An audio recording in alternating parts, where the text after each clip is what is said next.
is one. Why we are doing in front of the children, you think? Fathers and mothers, how they are living their life is the best way for them to get inspired, and we are just living example for them, so they can take it to their generation and the next to the next. Super, that was the answer.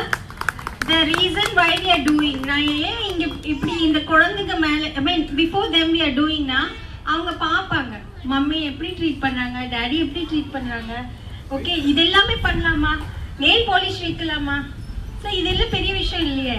But the thing is they will learn and they will treat their wives and husbands well, இல்லைங்களா? So main family bonding starts from home, right? So these things you should be doing at home also. கண்டிப்பா நீங்க இதெல்லாம் பண்ணணும். That's what is a healthy family, இல்லைங்களா? நாங்க school நீங்க அனுப்புறீங்க, அவன் டிசிப்ளின் இல்லைங்களே, அப்ப நாங்க எப்படி மாத்தணும்? Right? There should be a change in everyone. Fine, thank you. Let's start.